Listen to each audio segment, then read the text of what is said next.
Okay, excellent. So welcome everybody. Tonight promises to Hello, be sir. very exciting Hello, night. sir. Yes. Hello, sir. Mbokuya zoka abumasimdo.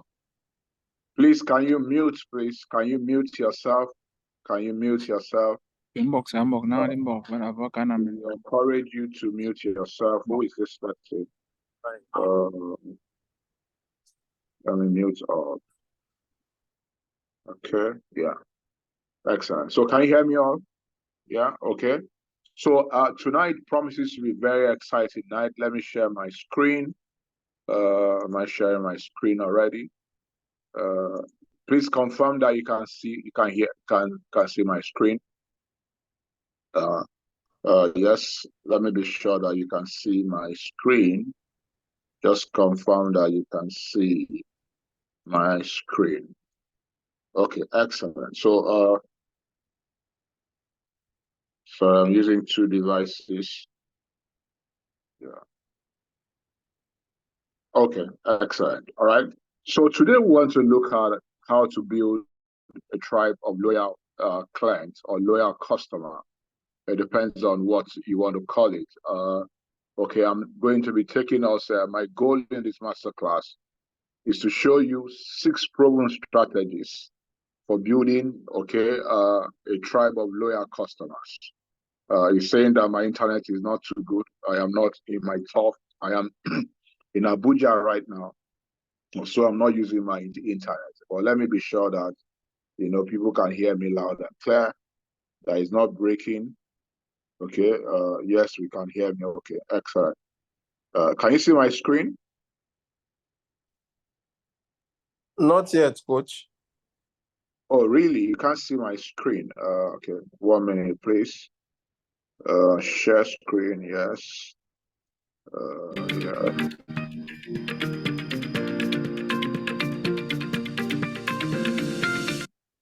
Can you see my screen now? Yes, sir, we can see it. I can see it. Yes. Okay, excellent. So I think we'll start tonight. Somebody said you can't see my screen. You should be able to see my screen now. Okay. We can hear you clearly, not your screen. Okay, Happy Kid, you can see my screen?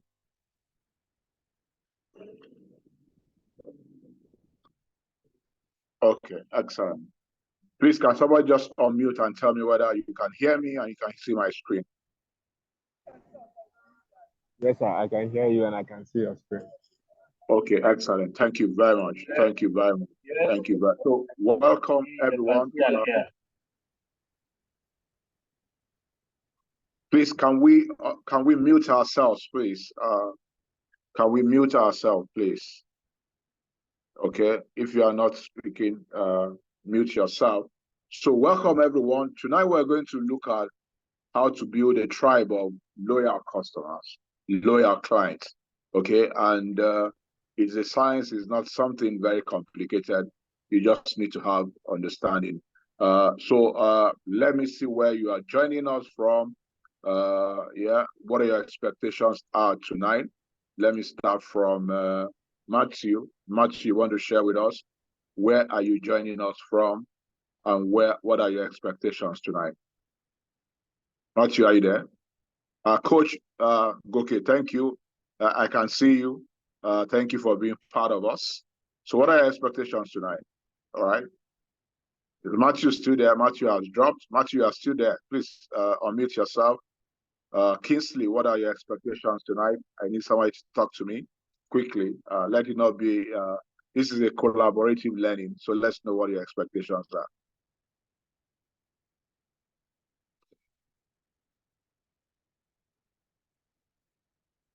Okay, anybody wants to take the floor? I don't like a cold class. Okay. Good evening, coach. This is Kingsley. Kingsley, okay, excellent. Yeah, it's good to be with you this evening again. To learn so many things. Yeah, so very quickly, my expectation, just like as the topic of today's section says, how to build a tribe of loyal clients. because business generally is all about customer and client. So one of my expectations from today's section is to see how to build a very strong and cordial relationship between customer and client, which, in my opinion, is a major factor for the business that wants to grow. Excellent. Thank you very much, Kingsley, for breaking the ice. We really appreciate any other taker. Somebody else have an expectations tonight you want to share with us? Yeah. Okay. Okay, Mike here, okay. Yeah. Thanks. Mike, okay. Excellent. Thank you, Mike. Yeah. Great time to learn, okay. No one can keep on learning, and you cannot stop learning. Once you're alive, you cannot stop learning. So I want to learn more about this topic tonight. It looks a bit interesting. That's what I'm here tonight, so we have to learn more. Okay. Learning is kind of a continuum. You have to learn and apply it. Okay. Excellent. Thank you so much. Thank you. Okay, so let's go ahead tonight. We have a lot of things to unpack tonight. We're trying to make it easy. So how do I build a tribe of loyal customers? Okay, where do I start from? So my goal in this masterclass is to show you 6 proven strategies for building a tribe of loyal customers. Okay, the first one is the client mindset. You know, I mean, for those of us who have been joining us in this collaborative learning, one of the things we are going to find out is that we have said that every success starts from a mindset. You move from the mindset to the skill sets, and you move from the skill set to the tool set. So the 3 kind of whatever you need to succeed in anything you do is first and foremost the right mindset. And we have said, if you watch one of the videos, if you attend one of the classes, that if your mindset is wrong, it doesn't matter how much skills and how much execution that you have, your mindset will cancel the result of your execution. So the first thing is the client mindset. The second one is that what you have, the triangle of building a successful tribe. You know, what is the triangle of building a successful tribe?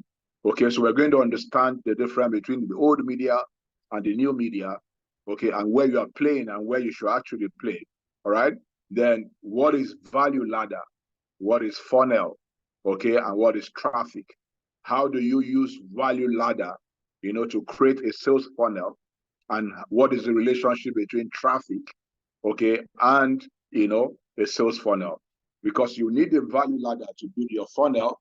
And the moment you build your funnel, all you do is drive traffic to your funnel. And that's what you know, result to your tribe of loyal customers. And finally, we're going to talk a bit about positioning if we have the time, otherwise we take it in the next class, okay? And of course, the last one is execution. So let's start with the first one. The first, all right, so we've asked what your expectations are tonight. So how to build a tribe of loyal customers. The 6 crucial keys for building a tribe of loyal customers, all right? So let's move it, all right? The first is, let's get it clear, okay? So I want to make sure that you have the right mindset for large scale, long-term revenue generation, which is equal to loyal clients. Okay, you have the right mindset. The mindset of what business is all about. I mean, if you read my book, if you been part of my class, one of the things that I've been talking about is that in life, you need to differentiate between the goal of what you're doing and the result. One of the things I've found out, you know, lately, you know, surprisingly, either in church, either in business, either in marriage, either in life as a whole, everybody is chasing reward. Okay, so the wife is chasing a good husband, the businessman is chasing money, okay, and everything he can get from the business. Or you know, in the church they are chasing blessings, right? I mean, so everybody is chasing the result. But you need to, if you need to succeed, you need to know what is the goal and what is the reward. Oftentimes, the goal is not the reward. I did a video, if you're a Christian, this makes sense, will make sense to you. Just to make sure that, you know, you have a paradigm shift in your mindset. I tell people, for people that are Christians, But God is not committed to your welfare. God is not committed to anybody's welfare. So if you come to church to chase welfare, you are chasing reward, and you don't have control over the reward. God is only committed to his will. If you do his will, you are guaranteed of his welfare. If you don't do his will, there's no guarantee of his welfare. So the goal is his will, okay? And the reward is your welfare. But what do you find out? People pursue the reward, they pursue welfare, they pursue blessings, they pursue all manner of things, and they leave the goal, okay? So for business, you need to understand what the goal of business is and what the reward is. Once you have that understanding, once you have that mindset shift of what business is all about, you're going to find out that that is where your success is going to begin. Because why? You're going to concentrate on what is the right thing, which is the goal. You're not going to be chasing reward. I see people chasing reward everywhere. Okay? In church, they are chasing reward. In marriage, they are chasing reward. Husband and wife, everybody is looking for a better spouse. But the goal is for you to be a better spouse. If you be the get better spouse, the reward is that you will get a better spouse. So, I mean, everybody is chasing, what they will get and not what they will give. But the goal is what you will give. So what is business all about? Okay, so this is what I say, the exponential growth mindset, the mindset shift for long, for large scale, short and long-term revenue generation without extra capital, without extra time. If you change your mindset, okay, you can get so much without changing anything. I mean, this is one quote that I've used several times. Oprah Winfrey said, the reason I've been so financially successful is that my focus has never, ever for 1 minute been money. Okay, the reason I've been so financially successful is because, okay, my focus has never for 1 minute been money. So I checked and I said, what is Oprah net worth? As at 2029, Oprah was worth 2.7 billion US dollars. Okay, and this same woman said, the reason I've been so financially successful is that my focus has never for 1 minute been money. Okay, are you taking her back? How come this woman was so successful, worth 2.7 billion US dollars, but yet her focus has never 1 minute been money? Because money is the reward. The goal of business is different from the reward. Okay? And you don't have control over the reward. So you are chasing the reward, you are chasing air. Okay? What you have control over is chasing the goal.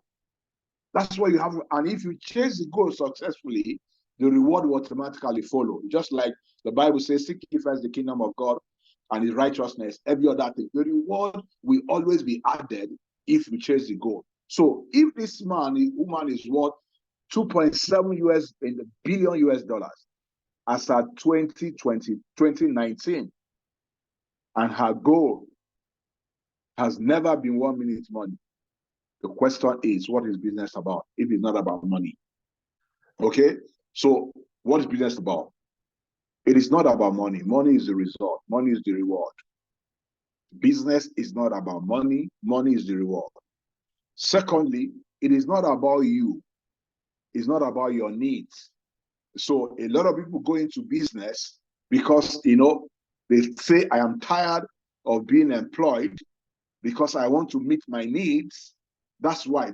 If you are able to meet your needs, is a result, is a reward. Okay, it is not the goal. It's a good result of you are doing something successfully before you can make money. It's a result of focusing on something that is right before you can get the result. So business is not about you. It's not about, okay, your it is not even about your product. Okay, business, it is not about your product. Awesome product, awesome service, admirable, but it's trite. They are commonplace. I give you an example. If Apple phone is everywhere in the market. There are a lot of, Apple representatives selling Apple phone. So why will one Apple phone seller, okay, do better than the other Apple phone seller?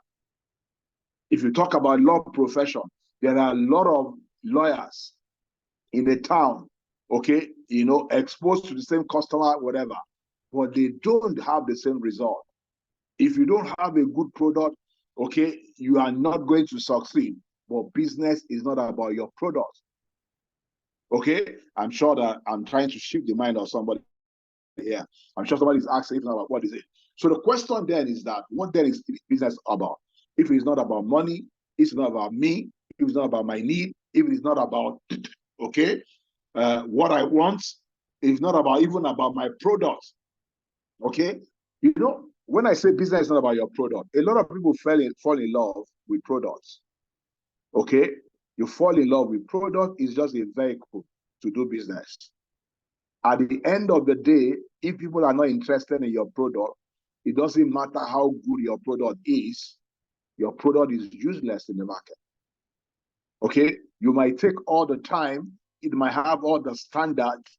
At the end of the day, it must be what the customer wants. So what is business all about? Okay, business is about your client, others, your clients. It's about what they need, it's about what they want. Okay, and that's why you cannot fall in love with any product. At every point in time, what is going to change in your business is what the people want. That's it. So every time, all you are doing is you are following the need in the market. You are following what people want. You are following how they want it. You are following the pains they are having. You are following what they want to achieve. You are following how they want the thing. So it is not going to be about you. It's not going to be about your product. It's not going to be about your money you want to make, except you meet the needs of your clients out there in the marketplace. What happens? You're not going to succeed in business. So it has to start with your client. Okay? So it is your ability to put your client's need always ahead of your needs. That's what I call the client mindset. At every point in time is about what does my client want? What does my customer want? It is not about your product, it's not about your money, it's about what they need. Okay? I learned this from Jay Abraham. Jay Abraham said there's a difference between a customer and a client. Okay, so what is the difference? He says a customer is people who buy your product and services, but a client is someone under your protection. Okay, and I mean, let's do this before. Maybe some of us have been part of this before. I always give this example. Okay, the first thing we want to talk about is that if you sell drilling machine, and somebody comes to buy your drilling machine, what exactly does the person want to buy? What does he want to do? Maybe we can pause here and get feedback. Okay, what do you think that the person is interested in? Okay, if somebody comes to you and said, I want to buy, you sell drilling machine, and somebody said, I want to buy a drilling machine, what exactly does the person want? Can we get feedback from the chat session? Is it a drilling machine? Really? What does the person want? We're trying to look at the client's mindset. What do you think that the person wants? Okay, Adoti, can you give it a shot? Augustine, you are there. Clement, you are there. Okay. Rickman, please go ahead, unmute yourself and tell us what you think that the person wants. He wants to buy a drilling machine. The person wants to drill a hole. Excellent. Okay. So it is not the drilling machine that the person wants. The person wants to drill a hole. Okay. So you need to understand that everybody that comes to the market to buy something, you need to understand what they need. Okay. So the person wants to drill a hole. What kind of hole does the person want to drill? Okay. How big is the hole? Okay. So you need to understand what is the challenge that the person is facing right now in trying to drill that hole. So the guy comes and said, I want a drilling machine. And he points to a drilling machine that costs $5,000. Okay. But you as the expert, you recognize that a drilling machine of $100 will drill that hole. The question is, but this person has, a draft of $5,000 and say the drilling machine I want to buy is $5,000. The question is, which of the drilling machine are you going to sell? Are you going to sell the one for $100, or you want to sell the one for $5,000? Which one do you want to sell? Let's get feedback from you. Which one will you sell? Okay, you can type in the chat session, $100 or $5,000. Which one will you sell? Okay, yeah, Kingsley said $5,000. I like that. I like your honesty. Okay, Rickman say $100. So we want more feedback. Which one are you going to sell? Okay, Destin say $100. Okay, so let's hear from Kingsley. Kingsley, why will you sell the $5,000? You can unmute yourself, please. Okay, Clement said I will go with $5,000. So between Kingsley and Clement, why will you do $5,000?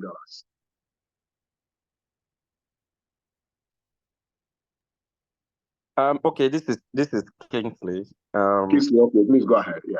Okay, so the reason why I opted for $5,000 is because if not that I heard the part of this presentation where you already made us to understand that business generally centers around the customer, right? Yes.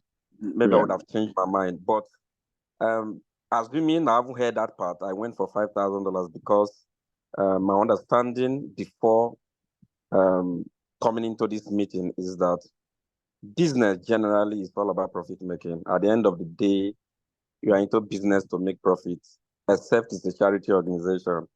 Because it's not a charity organization, ultimately it's all about making profit. And if you go for that of $5,000, definitely the profit will be higher. The more the profit, the better for your business. Okay, excellent. I like your sincerity. Clement, you want to add to that? Yeah, I agree with him, because I believe that the customer is also looking for that, maybe that particular type of listing must have also, maybe he has been in the business and he knows what he wants, what he wants to deliver, and I shouldn't give him anything less, because I want to satisfy his need. I should be able to give him something that will be able to meet his need. Okay. I think that's basically that. But you remember that you are the expert. Don't ever assume that your customer knows what they want.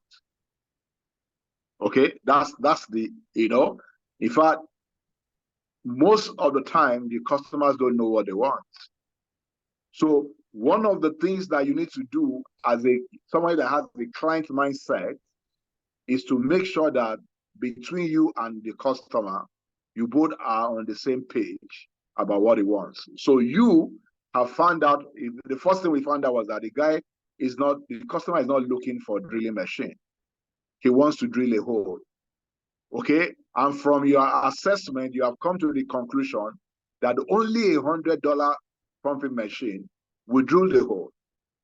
Okay, and we have said that a client is someone under your protection, and your goal, okay, is to ensure that he has, value for his money. All right.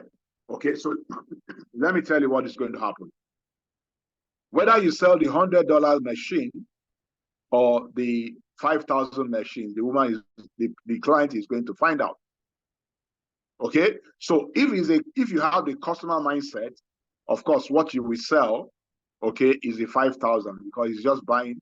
He has said, this is what I want, and you give him or her what he wants. Okay, but if he's a client is someone under your protection. You are going to ensure that the client get value for money. So what you are going to sell is the 100.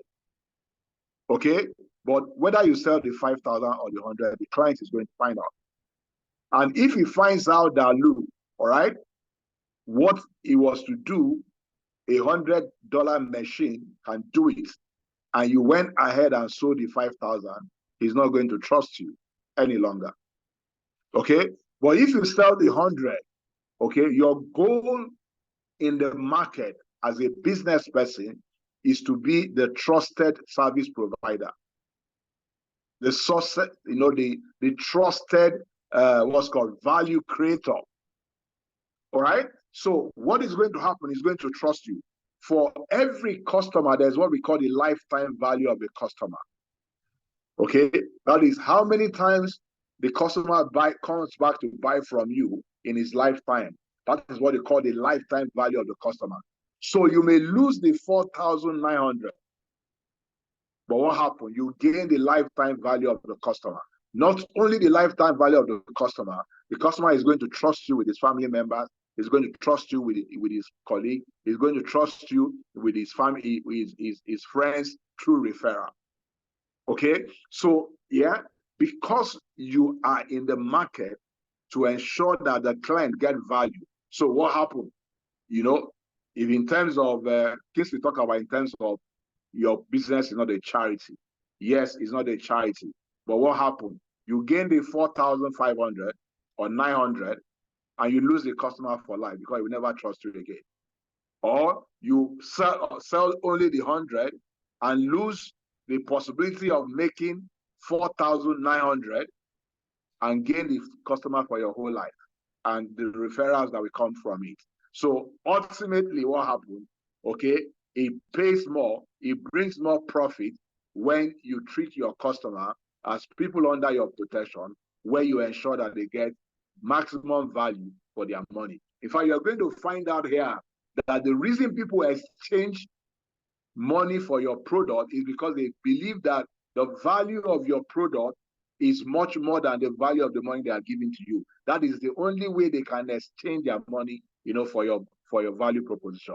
Once they can't see that, they are not going to exchange, you know, your money for value. So that's what the customer mindset is all about.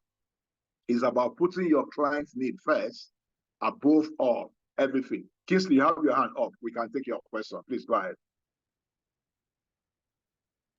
Okay, thank you so far, and thank you for the clarity. I think it's better understood now. So I just want us to flip this in the other way.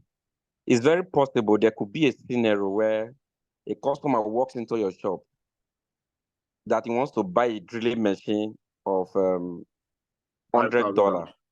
Okay. No, in this case, say $100. Okay. And you ask the customer, what do you want to use the drilling machine for? He explains the nature of activity. And you, as the owner of the business, from his explanation of the nature of activities, it dawned on you that it is the machine of $5,000 that can execute that activity seamlessly. That job, yes. So how do you now? So that becomes difficult to convince. No, you are not convincing. You are not in the business to convince. You are in the business to tell them how they can get value for their money. Okay? Remember, your goal is to be the trusted service provider, the trusted value creator. That's your goal. Okay? So let me start from even the one that is the $100 that can do it. Okay? Assuming that the client insisted that I want to buy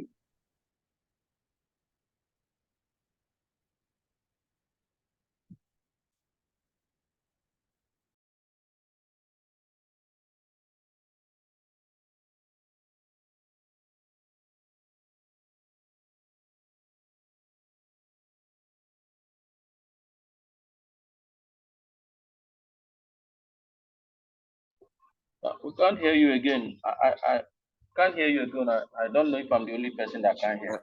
Exactly, same here. Even here too, I guess it's where he's coming from. I think it's in Abuja. Let's wait a bit. I think probably it is network. Yeah. Go and try it. The person will go and try it. The 100 does not do his job. He will say, this man gave me the right advice. So the goal is that you want to be known as the one that gives the correct advice. That's someone that ensures that people get value for their money. I hope I gave you the right answer to your question. Sorry, at some point everything went off your network. So we didn't hear you. We can repeat all the answer, please. At some point, you lost. Okay, all right. Sorry about that. Okay. So the point the point I'm making is that let's even assume, let's take the first scenario. Assume that the person insisted that is the $5,000 old that I want to buy. Okay, the person insisted that is the 5,000, but you know that the 100 can do it. You will say, okay, is the 100 that can do it? But if you insist, but just know that I told you that the 100 can do it. Remember, your goal is to be trusted, is to make sure that people know you as somebody that ensure that they get value for their money. Okay, are you getting that? So the person will go and find out that the machine he bought is overkill, and he will come back and say, this man told me. So you have also achieved your result of ensuring that you gain the reputation of someone who ensures that their clients get value for their money. Okay, let's turn it around, the way you have turned around. The person insists that it's 100, okay, that he wants, but you know that it's the 5,000 that can do it. You will tell the person that if you buy the 100, it will not do your work for you. You would have wasted your money. But if you insist, buy it and go and try. The person will go there and buy the 100 and try. The 100 cannot drill the hole and say, this man told me. Okay? So the goal is that whatever decision that the client take, that's the client's business. But you would have given the right advice such that the person will go back and say, I should have listened to this man because this man told me, the truth. This man wanted to ensure that I got value for money. I hope that is clear. Yeah. Okay. So I think we can go ahead. I have some chat there. I can't hear. Can we hear now? Okay, thank you. Thank you. All right, excellent. Okay, so that is where we are. Mike, I hope you got me now. Yeah, sure. Close. Thanks. Excellent. Okay, so what business? So it's about what you give, it's about the benefit, it's about the value you render and give to your client. That is the client mindset. The client mindset is that the client is under your protection. At every point in time, you ensure that they got value for their money. Okay, no shortcuts. If you do that, you're going to gain the reputation in the marketplace as a trusted advisor. They are not going to only trust you with themselves, with a lifetime value. They will trust you with their relative, with their friends, through referral. And before you know it, your business will be growing organically because people trust, that you ensure that they got value for their money. Okay? All right. So, like I said, the goal is to earn the reputation of a trusted service provider, a trusted advisor. That is your goal in the marketplace. So that's the client mindset. I hope that is very clear. Okay.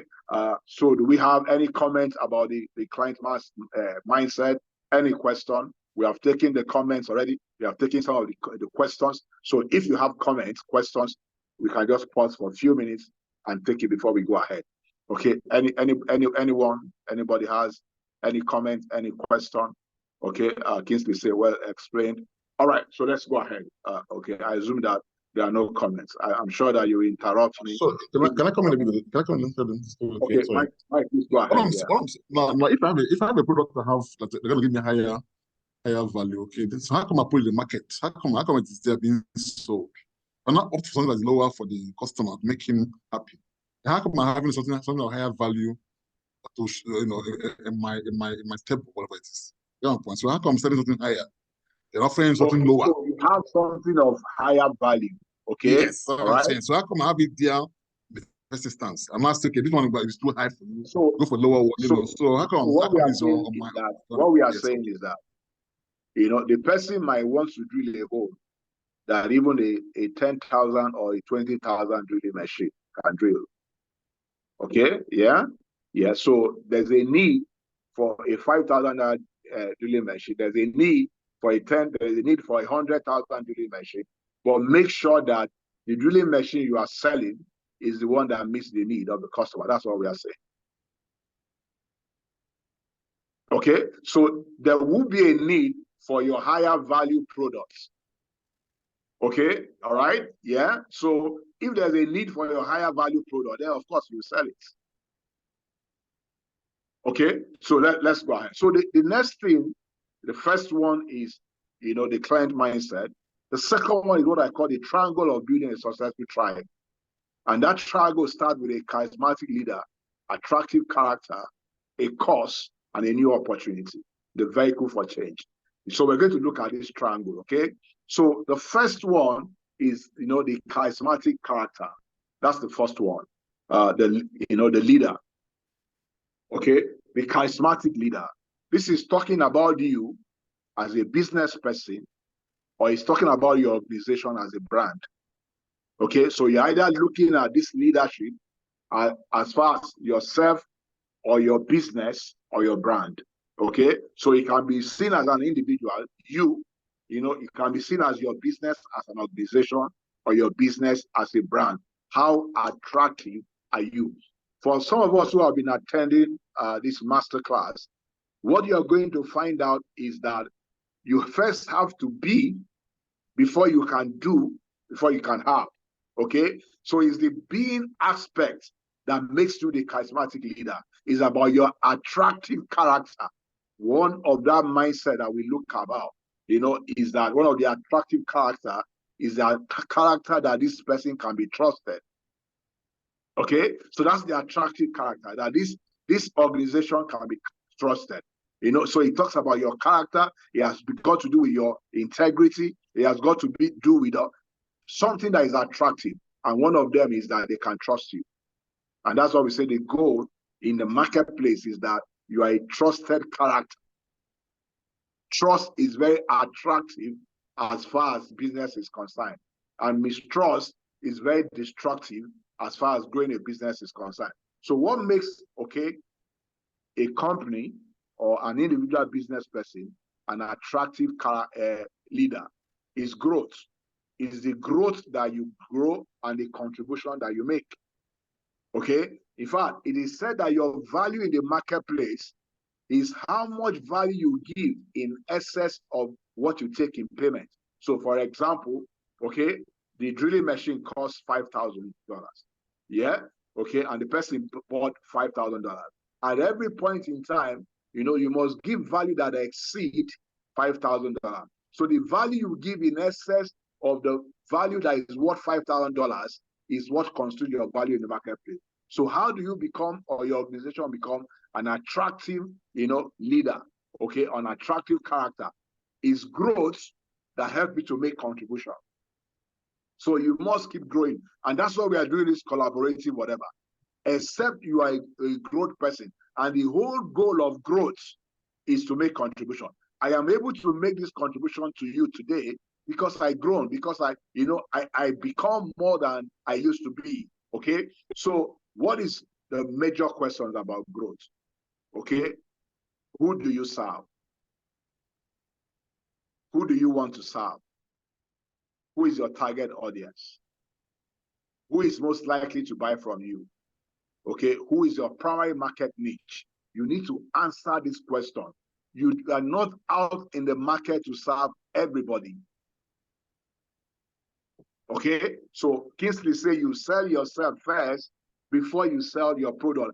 As a matter of fact, people only buy people. So the first question you need to answer in terms of attractive whatever character is, who do you want to serve?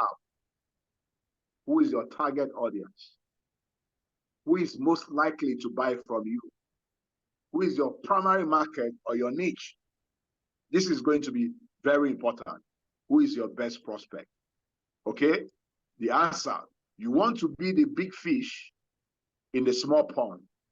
Okay, as a matter of fact, we're going to look at this as we continue. All right, so, and that's where the issue of niche come in place. You don't want, there's what they call the blue ocean and the red ocean. The red ocean is where you have a lot of competitions. Okay, a lot of people that have gone ahead of you in the same business you are doing. The blue ocean is where you are the king. So you want to be the big fish in a small pond.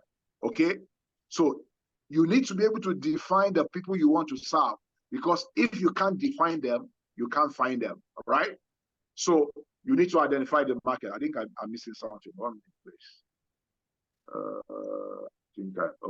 Okay, let's go ahead. It doesn't look like. Okay, so who you want, we have gone. So you need to identify the niche you want to serve. what is the market niche that you want to serve? This is going to be important. Okay, who are they? The demographics. Who are they in terms of age, sex, geography, income? Are you able to define, okay, the people you are serving, the people that are your customer? Because one of the mistakes, in fact, when I got into business, okay, one of the challenges I have is being able to focus. I still struggle with that until tomorrow. Okay, because I believe that everybody is my customer. I believe that if I have a wider customer range, I will do better. But there's nothing as far from the truth as that.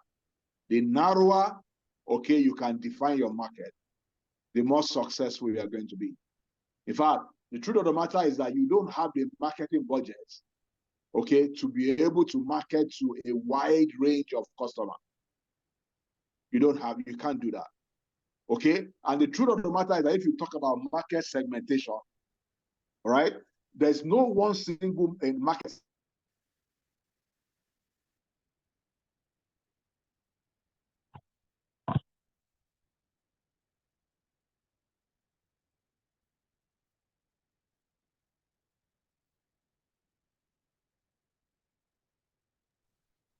Like I'm saying, I hope you can see hear me. Sorry, Yeah, we lost you at a point. We lost you again, if you can hear. Okay, I think it's sorry. network. I'm using my phone for audio because my computer audio is having issues. A call is coming. Okay, so you are not able. Okay, there's no marketing message that can serve two kind of audience at the same time. All right. So, which is why it's important that you understand your market. Okay. What is that psychographic? How do people think, and how do they make their buying decision? So, what other things do they buy? How do they make their buying decision? You need to understand that. Psycho, means psychology. How people think, their lifestyle. What else do they buy apart from what you sell? This is very important so that you can know where to find them, so that you can know where else they go to, so that you can know what else they buy. Okay? So you need to be able to identify your market. It is very important. So how do you create the market? Okay? So you have the general market. Okay? Everybody wants to create wealth. That's why you're in business. So you have the sub-market, which is like real estate. Okay? Right? Everybody says, I am real estate.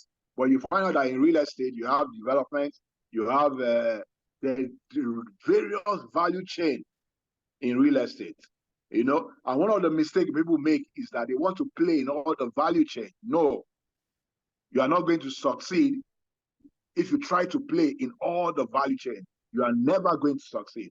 So what is going to happen is that in the sub-market, what is your own unique interest? The narrower it is, the more you are going to succeed. I struggle with this. I keep struggling to narrow down. Okay, I give you an example. Okay, in my book talks about 5-phase value thinker, business building model. Each of the 5 phases is a niche. Okay, so it's either I am helping people discover the opportunity that is right for them. Okay, or I am doing product development for them, in which case, I'm trying to help them develop the product, or I am building business structure for them, or I am systemizing businesses, or I am helping people scale. Okay, but I want to do the 4 at the same time. All right, so if I'm going to succeed, I am going to start with maybe the first phase and master it and dominate it. Okay, so the moment I can create a system around it, I can move to the next stage. So one of the struggles I have is that I want to do the 5 phases at the same time. It is going to be difficult. So what is the niche? Okay, so this is where a lot of people struggle in business. Okay, because you have a marketing message that does not resonate to any niche at all, because you're trying to generalize it. So this is going to be important. So the question about your sub-market is this: would people in this sub-market, would they be excited about your new opportunity? Okay, the new product you're bringing to the market, are they going to be excited about it? Are they experiencing urgency, suffering, and pain? There are two motivations that cause people to buy. One is pleasure, the other one is pain. Okay, but people are more motivated for pain than pleasure. Of course, if you suffer pain, you get pleasure. Okay, so are they having any form of urgency, any form of suffering? If they are, you are going to be more successful. This is going to be very important. So are they practically looking for solution, or do they have other options? If they do have other options, you are not going to do well. That's why it's not good, to play in a red ocean, because there are many oceans in the red ocean. That's why you need to be a big fish, in a small pond. We're talking about your niche right now. So where are you playing right now? How can you differentiate yourself, okay, with something unique about your market, that's what they know you for? It is going to be important if you're going to build a tribe of loyal customers. Okay, so are they having emotional need? People buy emotionally, okay, and justify rationally. There's nobody that buy rationally. They buy emotionally. Okay, so are they emotional? Are they rational? Are they passionate? Are they driven by strong desire? Are they driven by fear? Okay, so if you can create, a niche that has this attribute, you are going to do well. You are extremely going to do well. Okay, and this you can do in any profession, in the law profession, in the marketing, in trading, in whatever. You can create a niche, for any category, for any industry at all. You can set yourself apart. This is going to be important. Okay, so we have talked about, the key character. The second one is the cost. Okay, I mean, we have MTN, we have Glo, we have what we make somebody that is using MTN port, okay, to Glo, for example. So what is the cost? What is the future? Okay, you are giving to your people, to your market niche, your market segment, to aspire to. Okay, so is the culture, is the cost that you create. I hope you are following me. Okay, all right. So the cost. So you need to create a vision of the future your tribe will want. What is the vision of the future that your tribe will want? So make your business about something. Make it about a cause. For example, make it about a movement. Okay, if you look at Mary Kay, she's into cosmetic, but she never mentioned cosmetic. She was into a movement about women, okay, being people of substance. That's what she was selling. She was in a women's movement, but she was selling cosmetic. Okay, so you need to make your business about, in fact, lately I've been doing a study, okay, the goal of business for profit maximization has changed. Okay, every business is, a human organization, and every human organization has a soul, and the soul is about a purpose, is about a noble purpose. Okay, so for example, I gave example of Mary Kay. Even though she was selling beauty product, but the noble purpose that women can identify with is that she wanted to make women people of substance. She wanted to make women count. So her organization, even though she has the product of beauty, the movement, the noble goal is that every woman can be a woman of substance. And many women identify with that. So you need to make your business about something more than your product and your services. So we're going to have an example before we go ahead. So plan fails, movement don't. Okay? Some of us, politicians use this very well, but we don't use it in our businesses. All right? Okay, so we're going to see example. Politicians understand this very well. Atiku will say, let's make Nigeria work again. He didn't say, I want to be president. What does he want? I'm sure if he was sincere, so many people will be buying to let's make Nigeria work again. If he was sincere, okay? And that's why the first place to start from is a leader with character. you know, so that people can believe you and buy into whatever noble cause or noble purpose that you have set, okay, that wants to drive your business. Okay, I think it was Bart said renewed hope. I'm not sure how many people hope are being renewed right now. So if you have, you know, a cause without a character to support it, people won't buy into it. Okay, all right. I mean, you have the obedient movement today, and what is their own cause? They say a new Nigeria is possible. Okay, a new Nigeria is possible. All right. So why is this important? Even in my business is about maximizing potential. So I'm saying that, you know, your life potential is not more than where you are. Your business potential, your family potential. Okay. So even though I'm, you know, so what are the different things I can use to maximize potential? If I help you grow your business, I'm maximizing the potential of your business. If I help you grow your life, I'm maximizing the potential. So once you can define a noble cause, okay, it will tell you what kind of products you need, you know, to produce to be able to drive that cause. So my business is about maximizing potential of businesses, potential of individual, potential of employees in the business, potential, you know, just saying that you can be more.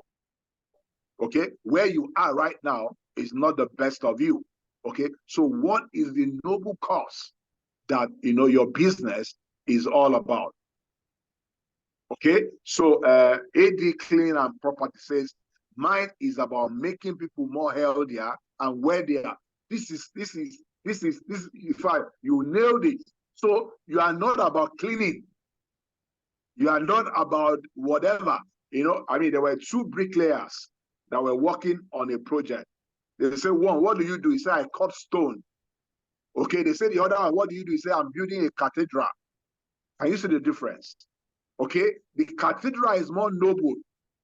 It brings fulfillment for everyone that is participating in it. They are building so you can imagine that AD Cleaning and Property says, mine is about, you know, making people more healthier. He's not talking about his product, he's talking about the cost. Everybody wants to be healthier. Everybody wants to be wealthier. It is not about the product. The reason for the product is because of the cost. Okay, mine is to invest in human beings. Okay, but again, Matthew, we can tweak that because human beings are more interested in the outcome they want to get. So why are you investing in human beings? What is the outcome? People can relate with the outcome. This one is input, but you define your cost in terms of what is going to make people at the end of the day. So Matthew, you can tweak that. You know, you can tweak that, okay? It's about the outcome of investing in human beings. You are investing in human beings, maybe you want them to do better, you want them to be well, you want them to be wealthier, you want them to be. So that is what your cost. Define your cost about what they are going to achieve at the end of the day. Okay, so this is what it is all about. Okay, let's go ahead. Okay, the cost. So let members of your tribe self-identify. So you need to get, you know, something to get them to self-identify. So if you watch all the what's called messages I've been sending out, I say, dear word Pathfinder. Okay, so I want everybody in my tribe to be able to identify themselves as well, you know, word Pathfinder. I don't know whether that resonates.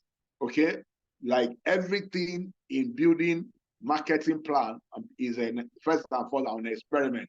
So you can try a name, okay? If it doesn't work, you can change it. But if people buy into it, that's fine. For example, okay, you know, the New Nigeria is possible. They call themselves obedient, and people can boldly say, "I am obedient." So you need to have, you know, something to cause, you know, your tribe to self-identify. For example, in my own case, I say I'm a word Pathfinder. Okay. Another man said, if you know funnel hacker, he says, I am a funnel hacker. Okay. So create a mini manifesto for your business. You need to create a mini so that when they identify, they can say these are a manifesto. So let's say for hacker, for example, it says I'm a funnel hacker. I define my own destiny. I create my own luck. I build my own empire. Okay, I change the world. I am a funnel. I'm one funnel away. Please, can we move? Can we move if you are not talking? Nobody is making noise. I guilty. You are making noise. Thank you. Oyebade, you are making noise. Can you mute? Thank you. Okay. All right. So this is for funnel hacker. You know, I'm sure we know. This is from Russell Brunson. Okay, Russell is is a master of building funnel. So he called his tribe. You know, they identify as funnel hacker, so they can hack any funnel, any sales funnel. He says, "I'm a funnel hacker. I define my own destiny. I create my own luck. I build my own empire. I change the world. I am one funnel away from success." Okay, so this is how the members of his tribe, this is how they are self-identified. Okay, in my own case, okay, web pathfinder grade. I am a web pathfinder. I am a value thinker. I am a business builder. I am productive. I am a productive and a peak performer. I am a change agent and a thought leader. I create wealth doing what I love. I create wealth by creating value and wealth for others. I consistently find new and innovative paths to wealth, value, and wealth creation. I value people. I value character. I value ethics. I value, values. I make a fortune helping a lot of people. I am what? A word pathfinder. Okay, so that's an example of how to create a course, to make your business about a course. Okay, it is going to be very important that you make your business about a course. It's going to be extremely important. Okay, so let's go ahead. So we have seen, we're looking at the triangle of being a tribe now. We have seen, the attractive leader, attractive character. We have seen the cause. Then the third one is the new opportunity. What is the vehicle you are going to use to bring about the change, okay, that you are trying to promote? What is the vehicle that you are going to use? That's your new opportunity. 1 minute. Let me plug my phone. My phone is dying.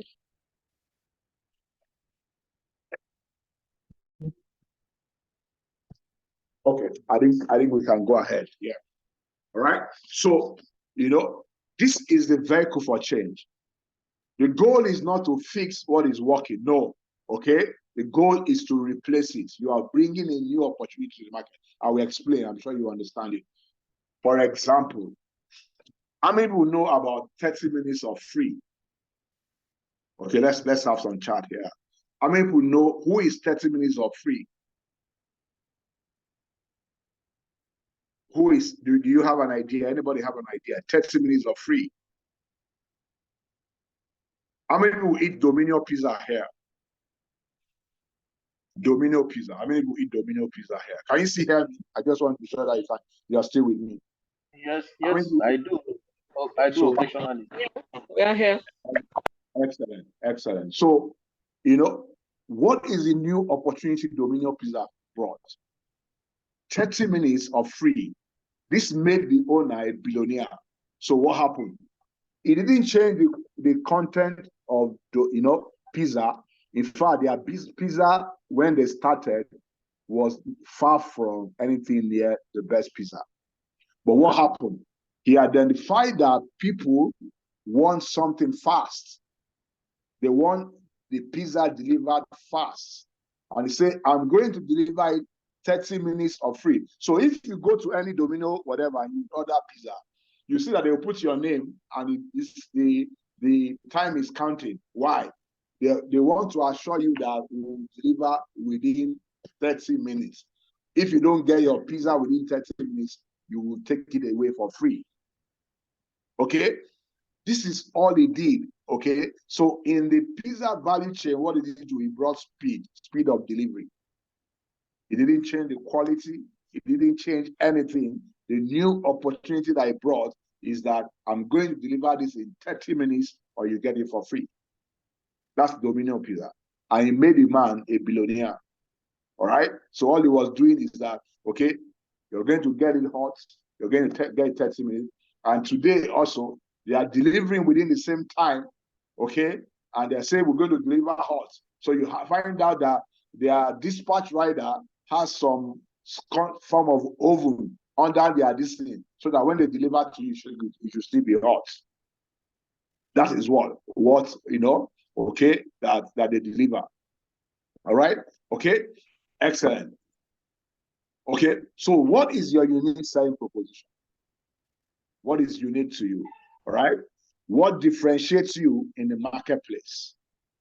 Okay, so that's the new opportunity. What is the new thing you are bringing to the marketplace? What is the causes you know what will cause people to move from where they are right now to where you want them to go?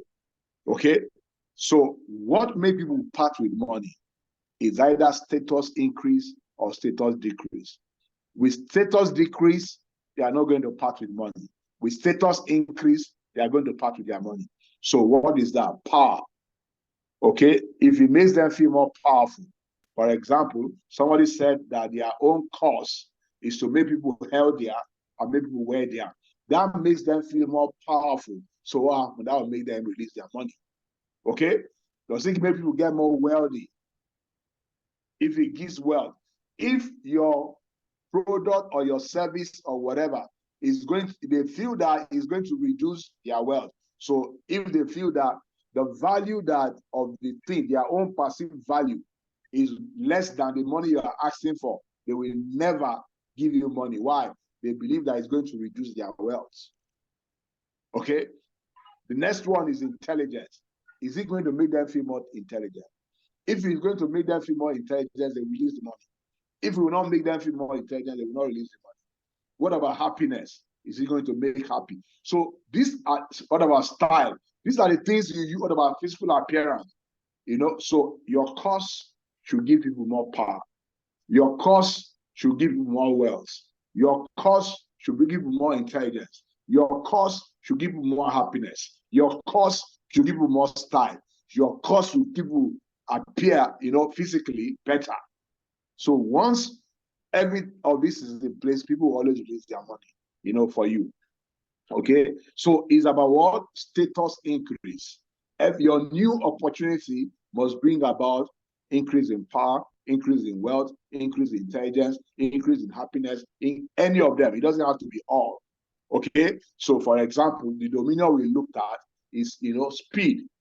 Okay, speed is what it is, which means that they get their thing faster. Okay, all right. So that's the things that make people to release money to you. All right. So how do you communicate your new opportunity? That's going to be important. How do you communicate? You need to articulate. Okay. Recently I read the book, what's the title of this book again? KPI, Key Person of Influence. Okay, and there are 5 things a key person of influence must be able to do. The first one is your pitch. Okay, how do you pitch your new opportunity? The second one, okay, is I think it's pitch, then it's publish, it is profile, it is partnership. Okay, all right. So the first one is the pitch. Okay, some people talk about elevation speech. In fact, in this day and time, elevation speech does not work. It's about the things that engage people, the things that call people. Okay, so how do you articulate your new opportunity? Okay, the power of articulating your business message. So if you meet somebody, how do you communicate what you do that will make people interested? That will make people give you their business card.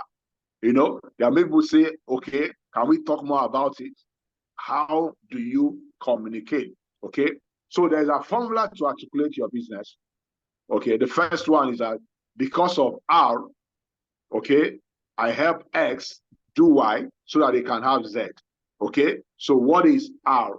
You know, so because of R is a problem, because of this problem, I help, okay, X is who you help, which is your market segment, okay, Y is what you help them do, and Z is the result you help them to create. Can you see that? So you have identified the problem, the category of people that you help, what you help them to do, and the result you help them to create. Okay? So once you do that, so you can imagine that if the person has the problem, if he's in the category of people you want to help, he knows exactly what you want to do for them, okay, and the result you want to create for them. For example, I think it was somebody that said, you know, I input to people. They are not interested in the input. They are interested in the result you want to create for them. What would the input do for them? So I give you this example. Okay, this is my own example. One of my examples. I help entrepreneurs and startups. So the moment I've identified who I help, entrepreneurs and startups, what do I do for them? Create marketing systems. Okay, so that's what I do for them. So they can scale their businesses and stop trading time for money. So the problem they have is that they are trading time for money. They are struggling with their time, trying to trade time with their money. Why? Because they don't have a marketing system. Okay, for example, this building a tribe of loyal customer is a marketing system. So I help entrepreneurs, I help startups create marketing system so they scale their business. So the result is that they want to be able to grow their business and they want to stop the problem of trading time for money. Okay, so if I come to you and say, what do you do? I say, I help an entrepreneur and startup create marketing systems so that they can scale their businesses and stop trading time for money. So that's my pitch. It is going to be very important. Okay, so again, I'm going back to the niche. This can create me, only this activity can make me a multi-billionaire. Only this activity. But there's the temptation of trying to do 1,000. So you can imagine that I am known to be creating marketing systems, okay, to entrepreneurs and startups. And that's what I'm known for. That's what I do. That's the only thing I do. Okay? The only way that I can do another thing is that if I've made millions out of this. Okay? I mean, I'm in this class telling you the truth. I'm struggling, to narrow and stay focused until I master, okay, and I dominate a single niche. So this niche is what? Is not the whole marketing, but it's creating marketing systems. That's the niche. Okay? There are different kind of systems you can create in your business. But if I choose to narrow to creating only marketing systems, I will do well. Okay? Second example, I help entrepreneurs, I help trainers, I help coaches position themselves as experts. So clients come to them versus them having to prospect all the time. So this is another need, positioning. Okay? It's a whole course. So how do you position yourself as the go-to person in the marketplace? So when people want something in your category, you are the one that they are referring to. Go and meet that person.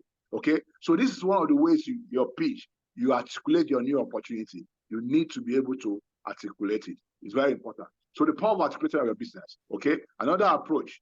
My name is dash, dash, dash. I love dash, but was fed up with what you are fed up with. So I created X so that they can do this. So I give you an example. Another example. My name is Hyacinth Aneke. I love helping entrepreneurs to thrive. So this is the things I did about my book. My name is Hyacinth Aneke. I love helping my entrepreneurs to thrive, but was fed up with all the fluff and BS and unproven theories out there. So I wrote a book, Startup to Fortune, and created a Web Pathfinder Academy where entrepreneurs come to deepen their knowledge, okay, maximize their influence, and also get proven strategies, focus on building million-dollar businesses. So the result I want people to have is what? Building million-dollar businesses. Okay? So how you articulate this new opportunity is going to be important. Okay? So if we need help, we can help you. So that's the book, Startup to Fortune. The A to Z, how to build a great business and make a fortune, helping a lot of people. This is going to be extremely important. Okay? So we have talked about, the attractive leader we have talked about the costs, okay, and we have talked about, okay, the new opportunities. That's the triangle of building, okay, what's called a global tribe of loyal customers. I don't know if we have any question at this time before we move on. So we have looked at the client mindset, and we have looked at the triangle of building, a tribe of loyal customers. Do we have any question at this point? Do we stop here, or we can continue? I just want to be sure that you are still with me, so that I'm not talking to myself. Are you getting value so far? Are you relating with it? Is it something that you understand so far? Yeah.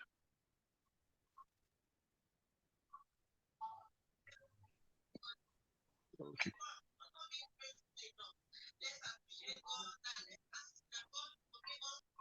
Is somebody speaking? Okay, AD cleaning property, yes, sir. I'm getting value, sir. Okay, so I just want to be sure that you are with me. All right.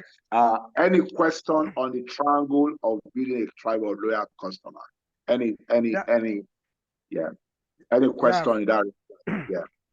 Yeah, Hyson, thank you very much. Can you hear me? I can hear you, yeah, Edmond. Yeah. Yeah, thanks immensely. This is a big exposition. Summary of my takeaway for now is, out of the 6 strategies that is our target, we have delivered 3. Yeah. Number one is a leader with character, and the second one is development of a cause, a movement around your business, and also the last one is the new opportunity, which I termed development of value proposition, which you have shown several examples here. My question is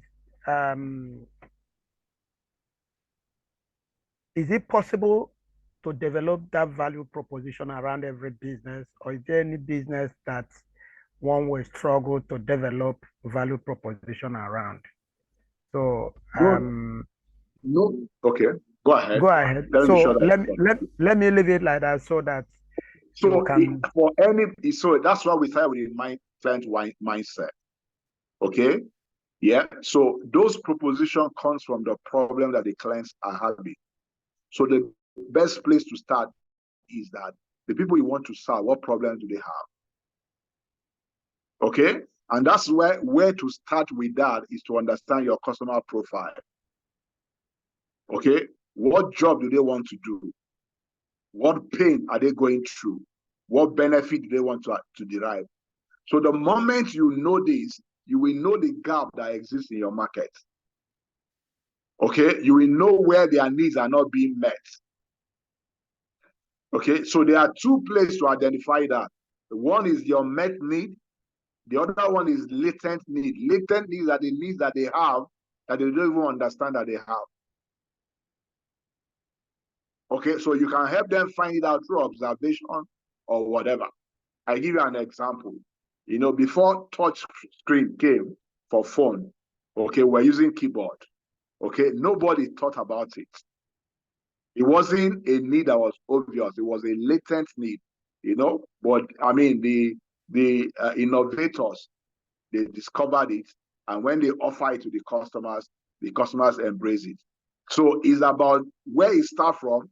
If you understand your customer very well, if you understand what they want to do, if you understand the pain they are going through, you'll be able to identify a gap. For example, the Domino 30 minutes. You know, he went to the market and found out that the challenge that people were having is the fact that, you know, they can't get their pizza as fast as they wanted it. So he didn't bother about improving the quality of the pizza. All he did was, how can I deliver this faster? Because it was out of the market. Okay, I hope I answered your question. Yeah. Okay, so I think we can move ahead. Hopefully, we're able to cover this. Okay, all right. So this is going to be simple. We understand this. Okay, old and new media. I'm not going to spend time on this. Okay, your mail what's called direct mail from post office have been replaced, okay, with email. That has happened long ago, okay? Your networking, physical networking, is being replaced by social networking, Facebook, Twitter, and all that one. Your TV has almost been replaced by YouTube, okay? So instead of, I'm sure they have more people on YouTube than many people watching your TV. Your radio has been replaced by podcast, and your newspaper has been replaced by blogs, okay? So the reason that I wanted to bring this out is that to find out where your target market is congregating and how to reach them. That's why this is important. Where are they congregating and how do you reach them? This is going to be, very important. All right? Okay. Okay. So now we're going to building the tribe. All right. So now we have talked about the customer, the client's mindset. Okay. Then we have talked about the triangle of building a tribe of loyal customer. Okay. We have talked about the old versus new media. The whole goal of the old and new media is to find out where these people congregate. Okay. The next we're going to look at is the formula. Which formula do you use to build a tribe of loyal customer? So you have here what I have: the who, the where, the bait, the result, and the hosting. Okay, this is the formula for building a tribe of loyal customers. Okay, the who, we have talked about it. Who is your dream client? Who are you going to attract? We have talked about that. You need to define that. There, you need to know them, because you cannot have chasing two different types of people at the same time. It's not going to work for us. Okay? Yeah, I have struggled with that. I have experimented it. I knew that it was not going to work. I'm trying to narrow down and pursue only the people I want to serve. Okay? So who are they? The second one is where are they? Where can you find them? Where are they congregating? That's why we look at the old media and the new media. All right? And the third one is base. What will you use to attract them? So for people that are following my video, last week I did a video where I talked about the skills that you need for 2024. And I talked about marketing. People think that marketing is about, disseminating information about your products. No, marketing is about gathering what you do to gather clients' information, what you do to attract clients, and what you need is a bait. Okay, a bait is what you give for free, but the value is good enough that we help people to exchange and give you their contact details. Okay, for example, most of you registered for this course, for this free course. You gave me your phone number, you gave me your email address, and you gave me your full name.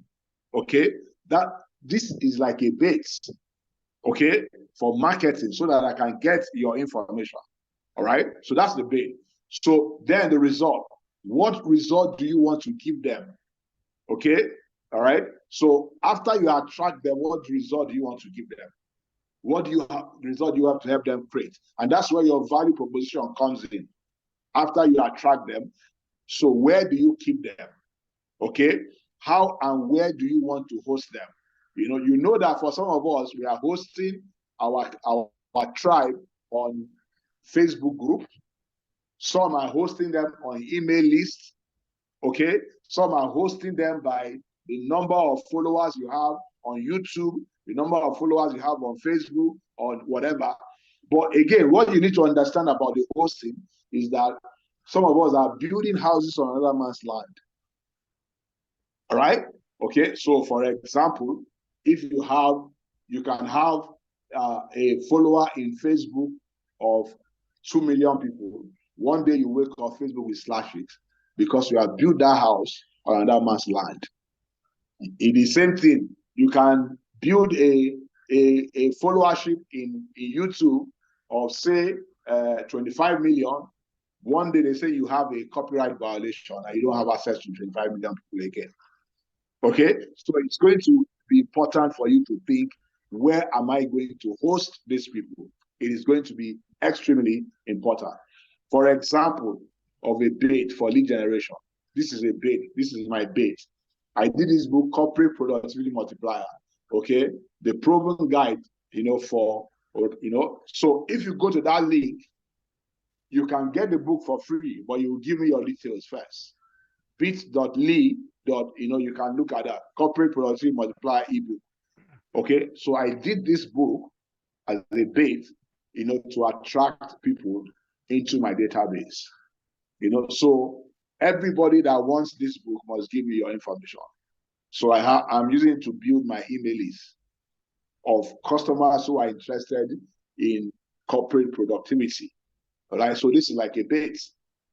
All right, so you do something of value that you give out to people for them to give you, okay, their details, their contact details. So again, this is, we are closing now. This is customer ladder, okay, value ladder. Every business must have different, ranges of value, okay? So how do you build your value ladder, all right? So this is your value, this is your price. So the first thing is that a bait is free, okay? It brings people, okay, to your business. The next level is the front end. The front end offer is our offers that are very cheap. For example, you don't take a woman out for the first time and say, marry me, okay? So I think somebody was asking when you have big ticket item for sale, somebody don't know you before, okay? And the first thing you are giving the person is to buy from you $20 million naira worth of good. He doesn't know your integrity. So you start with a bait, then the front end, then the middle end, and the back end. The money is actually in the back end. So you find out that you need to have a range of value and have a value ladder so that you can upsell and you can downsell. So for example, if I give you a middle offer and you think that is too much, you can't afford it, I can have a lower offer to give to you. Or I can even have a free offer, so you have the base, the front end, the middle end, and the back end. The back end is where the big ticket item is, okay? Of course, you can have what they call continuity program. Continuity program is a subscription that people, so once you have a value ladder defined in your business, you are going to do well. So let me give you an example of this. A dentist, for example, a dentist will give you teeth cleaning for free. Okay, the dentist will say, come and clean your teeth for free.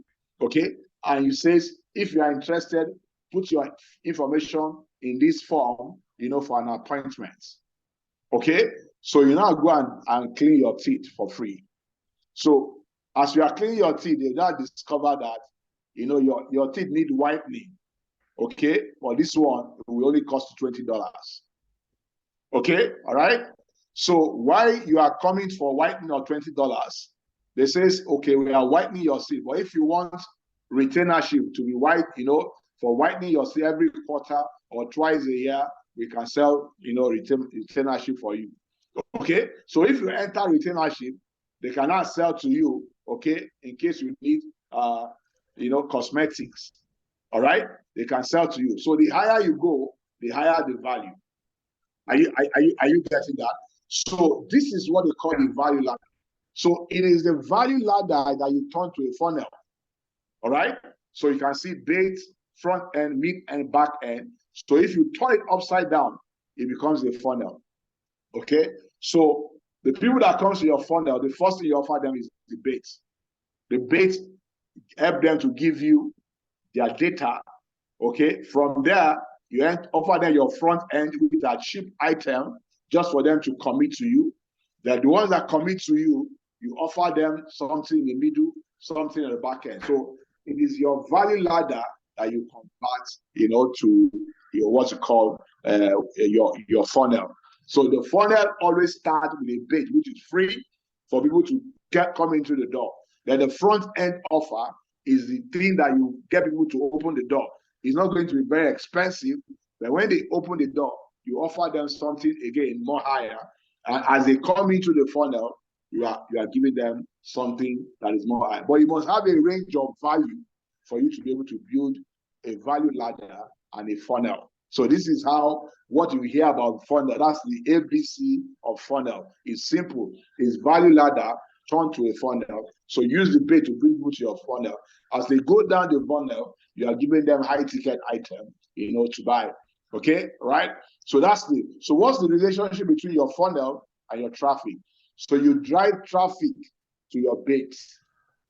All right. So if you do Facebook ad, what the Facebook ad will go to is your base, so that people can come to your database and you can begin to sell other things to them. That could be coming to your email list. Okay, so this is where you now begin to drive traffic to your base. As you are driving traffic, people are seeing the free offer. They are giving you their email address, their phone number, and people are coming in. So all this, for example, one of the things that we are doing with this webinar is that we are giving you value like a bait. You register with your email address, then we can, if we have other value to sell to you, then we can sell to you.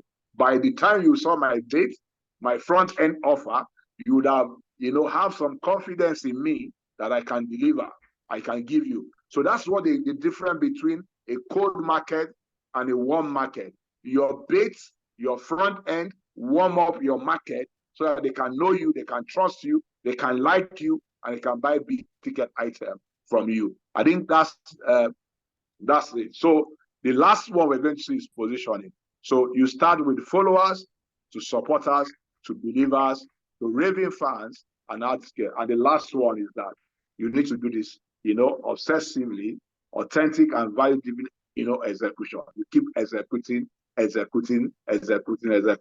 Okay, so I think this is all I have to you today. I wish you the best as you build your tribe, okay, and all the effort you do. So let's take questions in case you have questions. If you want to reach me, this is all my handles. You can reach me here, as we start the conversation.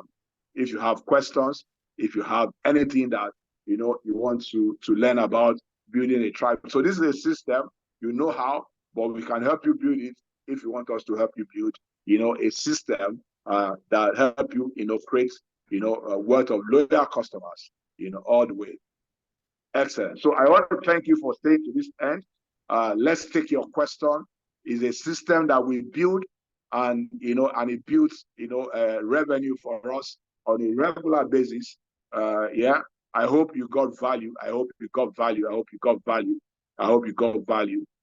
Okay. All right. Thank you. Go back to the last slide. I will go back to the last slide, Clement.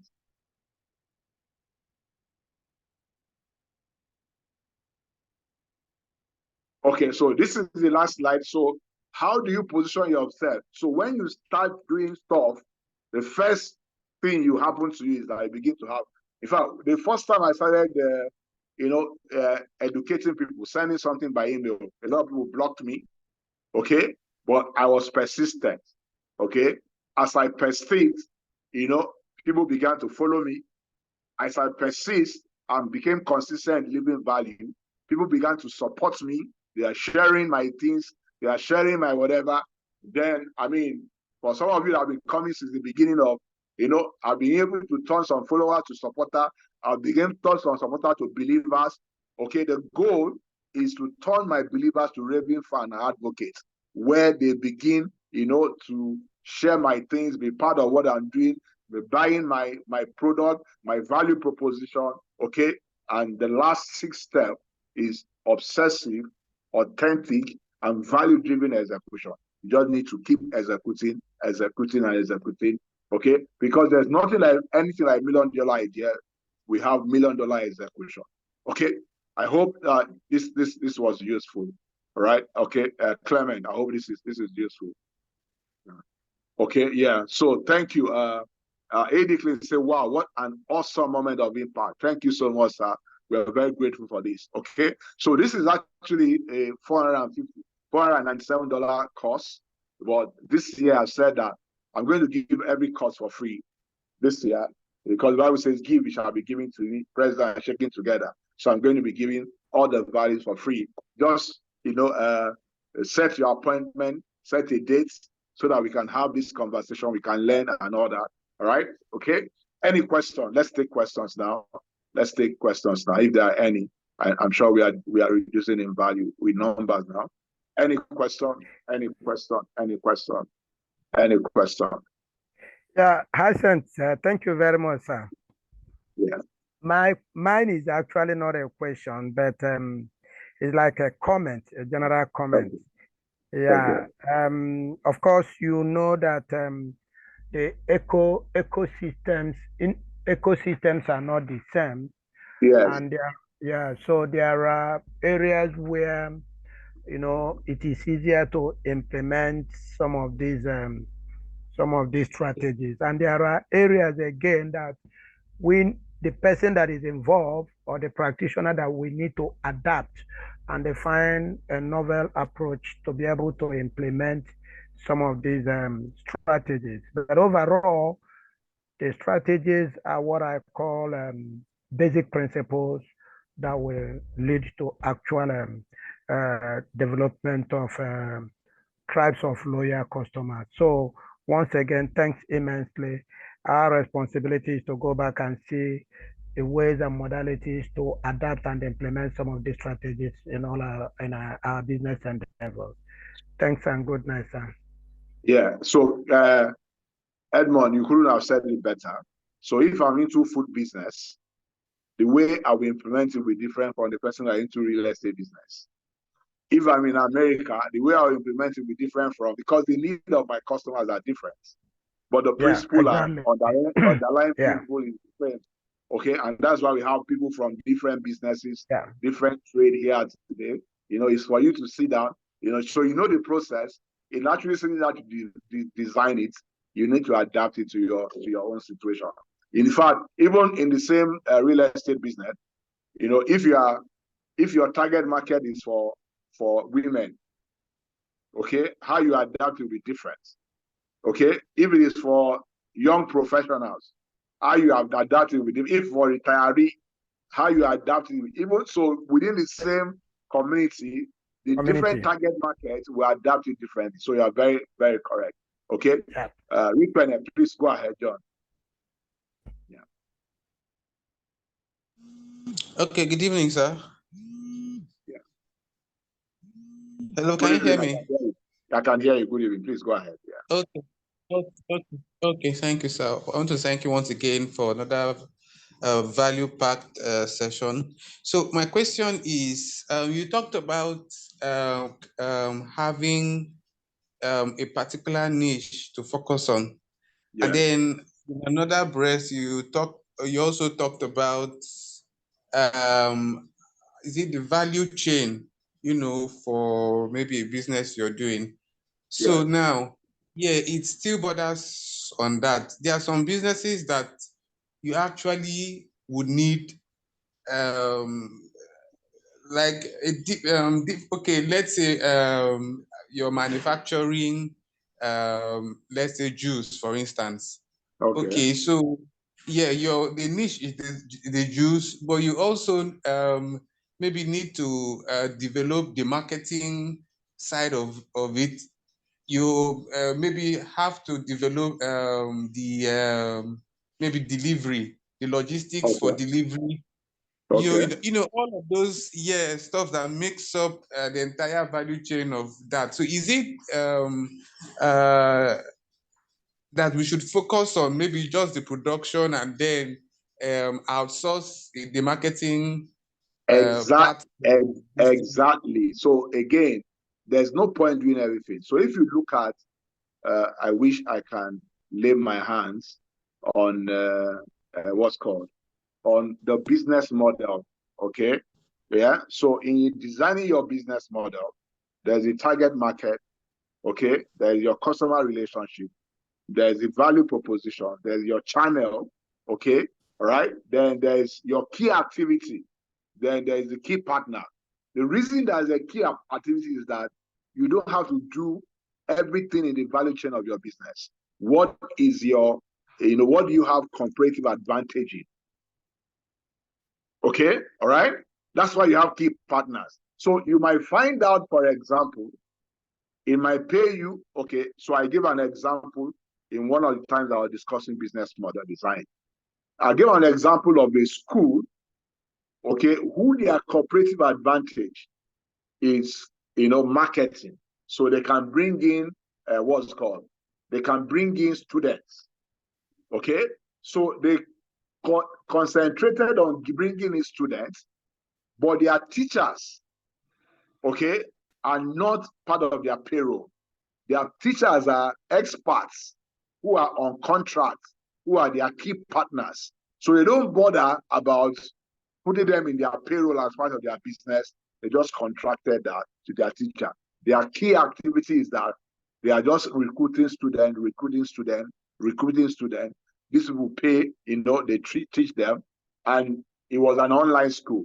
So their key asset was, their platform. So you don't have to do it. So you struggle where even for your channels, your channel can be owned. Your channel can be, owned by somebody else. So even the channel of distribution doesn't have to be your own. Are you following that? So you will struggle if you try and, do all the value chain. So the question is that in the whole value chain of your business, where do you have core competency? Okay, so why don't you stay in the place where you have core competency, okay, and find people who have core competencies in other areas and be your key partners in that area. If that is the way you are going to win. Otherwise, you are going to spend years trying to learn areas where you are not strong. All right? So what if it's fundamental to your business? What if it's fundamental to your business? As in maybe, yeah. For example, let me give you an example. Okay, Uber, for example, okay, what is fundamental to their business is their app. Is that correct? Yes, sir. Okay, but they will never host their app because they don't have competencies in hosting. What is Amazon doing? Okay, all right, they will never host their, So even if the fact that it is fundamental to your business is why you should allow the expert do it, and not you as an amateur that does not have strength in that place. Okay. You understand? Because it is fundamental, that is why you should allow the best people who have the best competency to do it, not you that do not have the best competence. Because what happens? You try and learn it, and you try and do it, you will waste money, you will waste time, you will be frustrated, and you will not get it right. Okay? Yes. Okay. Yeah. So in your business model, focus on where you have competencies and outsource the other parts where you don't have it. Okay? Even though you're going to learn it, but let the expert be doing it for you while you are learning it until you become an expert in it. Yeah. Okay. Okay. Yeah. Excellent. Okay. Any other question? All right. I think we've had a questions, comments. I know people are dropping off. I have Coach here. Coach Adegoke is there. We want to hear your voice. Coach, please. You are the customer expert. You are the client expert. Let's hear your voice, please.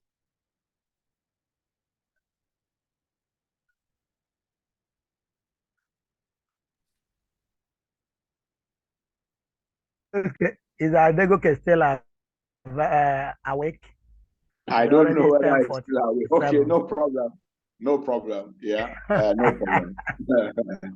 Okay, ladies and gentlemen, I want to thank you all. I hope that this, Edmond, you're saying something. No, go ahead. I think we already had the discussion phase. Those who are still available can avail themselves for various comments and contributions that are coming on floor. If you have anything to share, this is the time to take it. Before we are, I just want to comment on my brother that asked the last question. One of the challenges we have as businessmen is to look at the whole operations end to end, and sometimes we decide to say that these activities are core and critical to our business, and that we have to be in charge of it and run it, even when we do not have the adequate competence.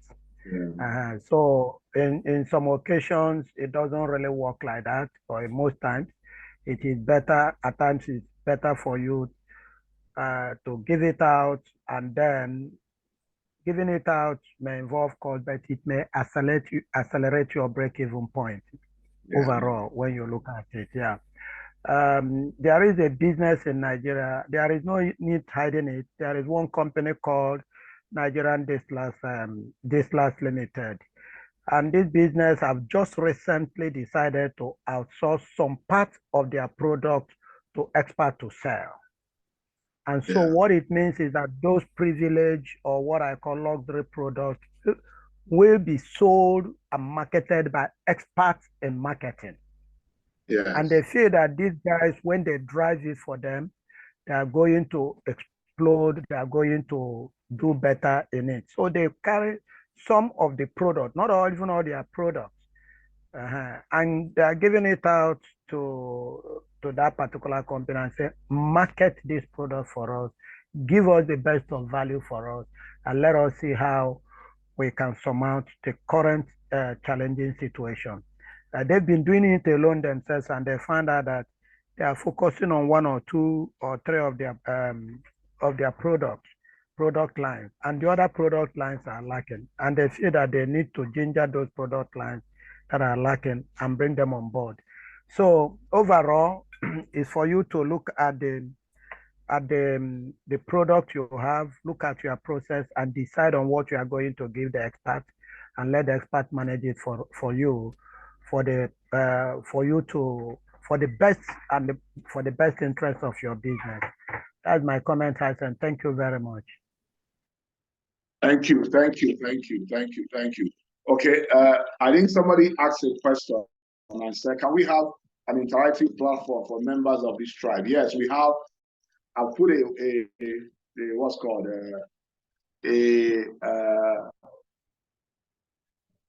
WhatsApp group. There's a WhatsApp group. The link is there on the comment section. You can click to join it. We can, continue the conversation there.